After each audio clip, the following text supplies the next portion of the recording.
for top stories, scores, and more, go to the Fox Sports app. Bucks Falcons is featured in Sunday's contest. Colin, give us your winner and final score. Bucks by a touchdown, 34-27. It's weird, though. They were so dominant over Atlanta in the second half of their game. Now you've got to convince the Tampa players, they've already made the playoffs, that you got to play great and you're going to be threatened. That's where the NFL and college are so different. That, like, if you're better in college, you win the game. Clemson could play Boston College 10 times. But in the NFL, Tampa Bay is better than Atlanta, but you just thrashed them for an hour and a half in the second half, and you got to convince those players this is a real threat, and you marched up and down the field. And then now Atlanta players are playing, they want that game on tape, so they don't want to be humiliated again, and they kind of know Tampa's offense, so Tampa's better. But this is why the NFL is crazy. You could see Atlanta shocking them. It's just very hard when you have a competent quarterback, Matt Ryan, to beat Matt Ryan twice in 3 weeks.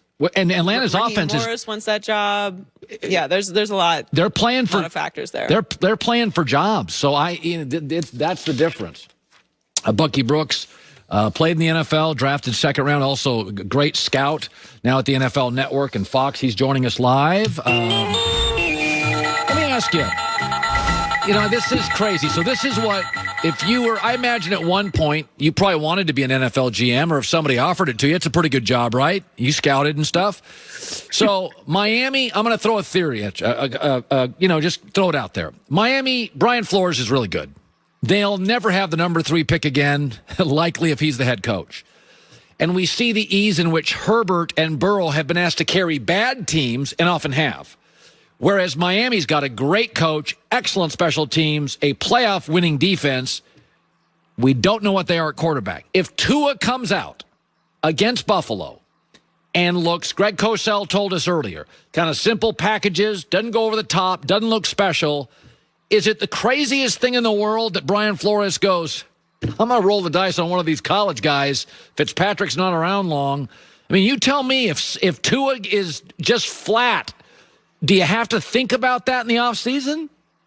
Well, I mean, I think you have to think about it anyway. When you're right now, they have the number 3 overall pick. I think you have to always think about, how can I best position my team to win a championship? And so, look, we haven't seen teams go back-to-back in the top 5 since Troy Aikman and Steve Walsh when the Cowboys did it in 89 and 90.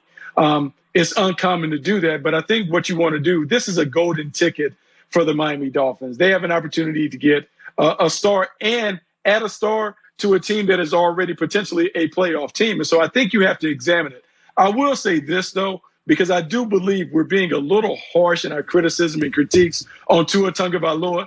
Tua Tagovailoa has 10 touchdowns and only 2 interceptions. It's the second best rookie touchdown to interception ratio since Dak Prescott. He is one of only 4 quarterbacks with a 750 win percentage and an interception percentage under 2. Tom Brady, Pat Mahomes, and Lamar Jackson are the only other quarterbacks that have done that. So before we beat them up, at the end of the day, the quarterback's job is to win games. Yeah. And he has won the games that he's been in. And I know there's a fascination with Ryan Fitzpatrick and what he's done, but Tua has outperformed Ryan Fitzpatrick in the most important category, and that is not turning the ball over. That's why the Miami Dolphins have been able to win with him, even though you got to consider other quarterbacks. Yeah. So Patrick Mahomes is going to take Week 17 off, and it's interesting. The last 4 quarterbacks to take Week 17 off and have a bye and have that 20 days off, 3 of 4 have lost. Big Ben against the Jags, Lamar MVP, and the 15-1 Aaron Rodgers team. The one quarterback that won, Drew Brees, threw a pick, his first throw of the game, so he was rusty in the first quarter. Mahomes did not play great against Atlanta. He was off. Now 20 days. I'm not sure. I mean, I think quarterbacking to some degree, Bucky, is rhythm. Doesn't that seem like a little bit of a risk not playing him? It does seem like a long time, but I will say this. I think if you're Andy Reid, and Andy Reid has a track record of being extremely successful off of bye weeks, I think you would rather have all of your weapons available to you in the postseason rather than run the risk of losing Patrick Mahomes on a freak injury. And so I think you'll deal with a little bit of the rust, knowing that your offense is so explosive that when they do figure it out, we have seen them run off 28, 30 straight points without giving up points. So I think it's all about trying to find a way to make sure that Pat Mahomes feels great, that all of the weapons on the outside are healthy and ready to go. So when you do hit the ground running, you hit it going full speed. And the Kansas City Chiefs, when they are at their best, it is hard to deal with them when that offense is rolling. I think Andy Reid wants to make sure that the offense is flowing when they get back into the tournament. Most of the teams that hand big contracts to good quarterbacks, Rams, Goff, Stafford, Detroit, Jimmy G, Niners, Kirk Cousins, Minnesota. I think most of those teams today don't love those quarterbacks. They don't love those contracts.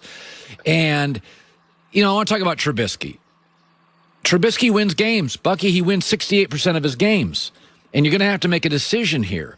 He and Matt Nagy, this will be the second time in 3 years if they win Sunday, they're in the playoffs. What do you do? What do you do with a Trubisky? It feels like it's that NFL Kirk Cousins quicksand. Like, what do you do?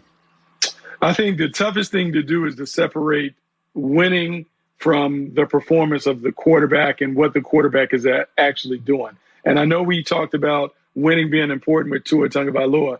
The thing with Mitchell Trubisky is now what you potentially run the risk of is hamstringing your franchise by giving him a contract that isn't commensurate with his level of play and performance. We saw this happen in Jacksonville, and when that happened with Blake Bortles, it upset the apple cart in the locker room. Because it's not only that Mitchell Trubisky is occupying that amount of salary cap space, it's the fact that Khalil Mack and others are sitting in the locker room and looking at a guy who may be making $30 to $35 million, and they know he's not that kind of player. And so I think the Bears need to evaluate Mitchell Trubisky for as he is, and they need to also not bid against themselves. Because if Mitchell Trubisky hits the open market, who is going to pay him big money?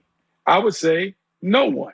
And so they need to make sure that they give him a contract, if it is a multiple-year contract, that is at the value of what he is and not at market value. This needs to be a team-friendly deal because I don't think he really has many options on the open market. But let me make the argument that Dalton, if he wins Sunday in the last 7 games, is 5-2. He's not as good as Dak, but the gap, I don't believe, is as gigantic as people say. On the open market, are there multiple bidders for Dak, do you think? Because the Cowboys are going to have to pay him $36 large. Yeah, but I think Dak is a much better player. And I think if you look at Dak with the Cowboys and that offense was a top 5 offense with Dak Prescott. They have not been a top 5 offense with Andy Dalton. And now they've beaten up on some cupcakes of late, and Andy Dalton has shown flashes, but he's not nearly the player of Dak Prescott because some of the things that they were to do early in the season, when it wasn't right, they haven't been able to do it when it's been right with the defense playing well and the offensive line coming together. Andy Dalton is a solid pro, but Andy Dalton isn't what I would call a top 5, top 7 quarterback, which is where you need to consider Dak Prescott. Okay, I'm going to throw this story at you. So Mike Tannenbaum used to be a general manager in the league.